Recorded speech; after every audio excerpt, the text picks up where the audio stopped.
नमस्कार, जय हिंद साथियों। भारत के प्रधानमंत्री नरेंद्र मोदी की छवि पूरी दुनिया में ही खीखी और जबरन गले पड़ने वाले प्रधानमंत्री के रूप में बन चुकी है। कभी किसी का जबरन हाथ पकड़ लेते हैं, वो हाथ छुड़ाता रहता है, जबरदस्ती हंसते रहते हैं प्रधानमंत्री जी। और इस कमजोरी का फायदा दुनिया के तमाम देश उठाते हैं, उनकी झूठे तारीफें कर देते हैं, एक आध मेडल गले में डाल देते हैं और जो कुछ भी उनकी मर्जी होती है भारत के हितों के विरोध में जाकर वो समझौता करा लेते हैं प्रधानमंत्री जी से। क्या यह ठीक है? अभी कुछ दिनों पहले भारत के प्रधानमंत्री ने इजराइल की यात्रा की और उस वक्त यात्रा की जब पूरी दुनिया में बहस चल रही थी कि अमेरिका और इजराइल मिलकर ईरान पर हमला कर सकते हैं। भारत के प्रधानमंत्री की यात्रा टाली जा सकती थी क्योंकि अखबारों में अब खबरें आ रही हैं कि एक हफ्ते पहले से ही तैयारी थी इस हमले की, लेकिन प्रधानमंत्री को धोखे में रखकर इजराइल की यात्रा कराई गई। अगर मान लीजिए उनके रहते हुए यह युद्ध शुरू हो गया होता तो कितने बड़े संकट की स्थिति पैदा होती, प्रधानमंत्री खुद वहां पे फंस जाते। लेकिन अभी जो मौजूदा हालात हैं पूरी दुनिया के, जब यह कहा जा रहा है कि दुनिया अब तीसरे विश्व युद्ध की तरफ बढ़ रही है, ऐसे समय में भारत के प्रधानमंत्री की खामोशी 1000 सवाल पैदा करती है। आप अपने आप को विश्वगुरु कहते हैं नरेंद्र मोदी जी, और विश्व में हो रही घटनाओं पर आप खामोश रहेंगे, चुप रहेंगे, कुछ नहीं बोलेंगे। ऐसे थोड़ी आप विश्वगुरु बन सकते हैं। आपको वैश्विक घटनाओं पर नजर रखनी होती है। आज अमेरिका वैश्विक तानाशाह बन रहा है, जिसके ऊपर जब चाहता है टैरिफ लगा देता है। कभी वेनेजुला के राष्ट्रपति को उठाकर लेकर चला जाता है, कभी ईरान पर हमला कर देता है, इजराइल के साथ मिलकर वहां के सबसे सुप्रीम लीडर खामिनेई की हत्या कर देता है। और ऐसी घटनाओं पर आप चुप हैं, खामोश हैं, सब कुछ आप देख रहे हैं, बर्दाश्त कर रहे हैं। आपने यूएस से ट्रेड डील की भारत के हितों के खिलाफ, आपने यूएस के कहने पे, ट्रंप के कहने पर सीज फायर किया, ऐसा उसका दावा है। आपने ट्रंप के कहने पे अपना पोर्ट बंद कर दिया ईरान में, जहां पे आपने 12,000 करोड़ रुपए से अधिक खर्च किया था।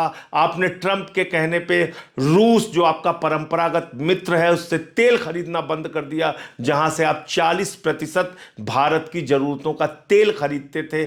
आपने ट्रंप के कहने पर भारत के करोड़ों किसानों के हितों को गिरवी रख दिया। आप अमेरिका के पिछलग्गू बन के विश्वगुरु बनोगे? आप अमेरिका के सामने दब्बू बन के विश्वगुरु बनोगे? आपने देखा नहीं कि भारत के लोगों की कैसी बेइज्जती की अमेरिका ने? हाथों में हथकड़ी, पैरों में बेड़ी बांध के उनको अमृतसर के एयरपोर्ट पर उतारा गया, आपको अपमानित किया गया। आपने देखा नहीं कि किस तरह से पाकिस्तान के आसिम मुनीर को और वहां के शहबाज शरीफ को गले लगा रहा था ट्रंप और कह रहा था आई लव पाकिस्तान। ऐसे अमेरिका पे आप भरोसा कर रहे हैं? और कल से आपके जो अंधभक्त हैं वो क्या प्रचारित कर रहे हैं? वो ईरान के खिलाफ बोल रहे हैं, उस ईरान के खिलाफ जो आपका कई संकट के वक्त में साथ दे चुका है, जो आपका परंपरागत मित्र है। आपके अंधभक्त, आपकी पार्टी के लोग ये कह रहे हैं कि 65 और 71 में ईरान ने पाकिस्तान का साथ दिया था। आपके अंधभक्त, आपकी पार्टी के नेता ये नहीं बता रहे हैं कि 71 में अमेरिका ने भारत के ऊपर तमाम प्रतिबंध लगाए थे, 71 के युद्ध में खुले तौर पे पाकिस्तान का साथ दिया था और 71 के युद्ध में उसने बंगाल की खाड़ी में अपना 7वां भेड़ा भेज दिया था। उस वक्त रूस ने आपका साथ दिया था। आपके चेले ये नहीं बोल रहे हैं? आपके अंधभक्त ये नहीं बता रहे हैं कि 71 में अमेरिका पाकिस्तान के साथ खड़ा था, और एक मौके पे नहीं, कई मौके पे पाकिस्तान के साथ खड़ा था। जब भी भारत ने परमाणु परीक्षण किया, अमेरिका ने प्रतिबंध लगाया। अटल बिहारी वाजपेयी जी ने परमाणु परीक्षण किया, इंदिरा गांधी जी के वक्त में परमाणु परीक्षण किया, अमेरिका ने इसका खुलेआम विरोध किया। जब हम परमाणु शक्ति संपन्न हैं आज, तो इसका विरोध किसने किया? सबसे ज्यादा अमेरिका ने किया। तमाम प्रतिबंध आपके ऊपर लगाए। आप ये सब कुछ भूल गए। आपके चेलों को याद है 65 और 71 में ईरान पाकिस्तान के साथ खड़ा था। ये भूल गए कि वहां पे राज किसका था? Shah Reza Pahlavi. वो भी अमेरिका का पिछलग्गू था, अमेरिका का दलाल था, और इसलिए उसने पाकिस्तान का साथ दिया उस वक्त। लेकिन उसके बाद की जो परिस्थितियां ईरान के साथ आपके बनी, आप तो खुद गए थे प्रधानमंत्री जी, खामेनेई जी से मुलाकात आपकी हुई थी और आपने उनको 7वीं शताब्दी की कुफिक लिपि में लिखी हुई पांडुलिपि कुरान की भेंट की थी। आपने ऊर्जा क्षेत्र में समझौता किया था। चाबार पोर्ट का आप बार बार जिक्र करते थे, श्रेय लेते थे कि आपने वो समझौता किया जहां पे आपने 12,000 करोड़ रुपए से ज्यादा खर्च किए। 1994 में जब organisation of Islamic countries Kashmir के मसले पे हमारे खिलाफ थे, भारत के खिलाफ थे, कौन साथ खड़ा था? ईरान खड़ा था आपके साथ। भूल गए आप? आपको रुपए में तेल दिया ईरान ने, भूल गए आप? 60,000 करोड़ रुपए आपसे ईरान ने कहा कि आप अपनी अर्थव्यवस्था को सुधारिए, बाद में यह पैसा आप हमें दे दीजिएगा, जो उनका बकाया था। और आपने ही प्रधानमंत्री जी, आदरणीय नरेंद्र मोदी जी, 2024 में जब ईरान के राष्ट्रपति की हेलीकॉप्टर दुर्घटना में मौत हुई थी, भारत के अंदर राष्ट्रीय शोक घोषित किया था आपने। आज क्या हुआ? खामेनेई की मौत पे एक ट्वीट नहीं कर पाए, इतने कमजोर निकले आप। खामेनेई की हत्या पे एक शब्द आपके मुंह से नहीं निकले, उसकी निंदा नहीं कर पाए। क्यों? क्योंकि इसके पीछे अमेरिका कहां थे, इजराइल कहां थे? इससे भारत की क्या छवि बनेगी? आपने अपने हितों को देखा। भारत को सस्ता तेल ईरान से मिलता है, ऊर्जा क्षेत्र में सुरक्षा प्रदान की है ईरान ने आपको लंबे समय तक।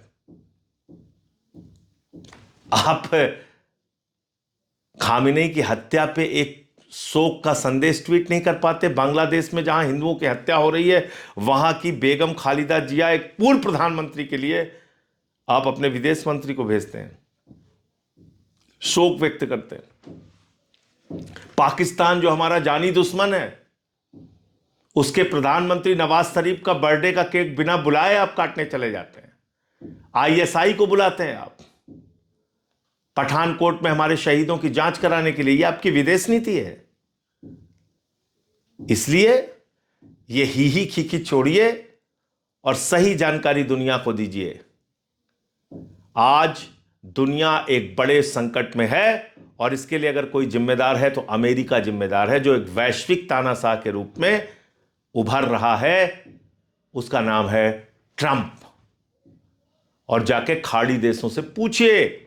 खाड़ी देश आज चिल्ला रहे हैं, चीख रहे हैं, कह रहे हैं हमको ईरान की दया पर छोड़ दिया है अमेरिका ने। हमने उनके लिए मिलिट्री बेस दिया अपने अपने देशों में और हमको ईरान की दया पर छोड़ दिया। खाड़ी देशों में और पूरे गल्फ के देशों में मिला के लगभग 90 लाख से 1 करोड़ भारतीय रहते हैं। अगर यह युद्ध आगे बढ़ता रहा तो किसका नुकसान है? हमारे लोगों का नुकसान है। आप अमेरिका और इजराइल से युद्ध खत्म करने और शांति की अपील नहीं कर पा रहे हैं, नाम नहीं ले पा रहे हैं उन देशों का। और आपके लोग यहां कह रहे हैं 65 और 71 में ईरान ने पाकिस्तान का साथ दिया था। आपके मुंह से यह नहीं निकल रहा है कि अमेरिका ने आपका कितनी बार विरोध किया था, कितनी बार विरोध किया था। तो इसलिए विदेश नीति को मजाक नीति मत बनाइए। विदेश नीति को ही खीखी और जबरन गले पड़ने की नीति मत बनाइए। विश्व गुरु सिर्फ कहने से नहीं बनता। विश्व गुरु के लिए आपको वैश्विक घटनाओं पर अपनी प्रतिक्रिया प्रकट करनी होती है, अपना स्टैंड क्लियर करना पड़ता है। इसलिए मैं बार बार कहता हूं, आप विश्वगुरु नहीं, गुरु घंटाल हो प्रधानमंत्री जी। और आपका जो आचरण ऐसे वक्त में है, आपकी खामोशी और जिस तरह से आप अमेरिका के आगे लगातार झुकते जा रहे हो, अमेरिका से आपने एप्स्टीन फाइल के दबाव में, अडानी को मिले सम्मन के दबाव में एक ट्रेड डील की जो भारत के हितों के खिलाफ है।